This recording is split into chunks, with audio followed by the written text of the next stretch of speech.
অসহ্য এই তাপদাহের পরে আজকের যে বৃষ্টিটা কলকাতার বুকে একটা শান্তির পরশ নিয়ে এসছে। ভাবুন এরকম একটা শান্তি আপনারা পাবেন যে ফ্ল্যাটটা দেখাচ্ছি সেই ফ্ল্যাটটা দেখে। এমনই শান্তি পাবেন, কারণ এতদিন ধরে ফ্ল্যাট খুঁজছেন, মেট্রো স্টেশন থেকে কাছে চাইছেন, ওয়েল কানেক্টেড চাইছেন এবং চাইছেন হয়তো অল অ্যামিনিটিস সহ। এই যে বিল্ডিংটা দেখাচ্ছে সব কিছু পারফেক্টলি ম্যাচ করছে।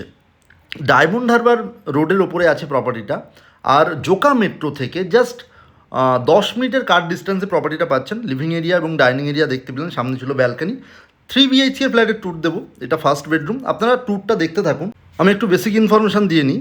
এটা ডায়মন্ড হারবার রোডের ওপরে আছে, G+4 বিল্ডিং, 14টা টাওয়ার এখানে আছে। এখানে 80% ওপেন এরিয়া পাচ্ছেন, মানে ফ্ল্যাট ছাড়াও 80% ওপেন এরিয়া পাচ্ছেন। 584টা ফ্ল্যাট পাচ্ছেন, মানে 584টা ফ্ল্যাট পাচ্ছেন। এখানে রেডি টু মুভ এবং আন্ডার কনস্ট্রাকশন দু ধরনের ফ্ল্যাটই আছে। 3 BHK ফ্ল্যাটের প্রাইস আছে 55 lakhs।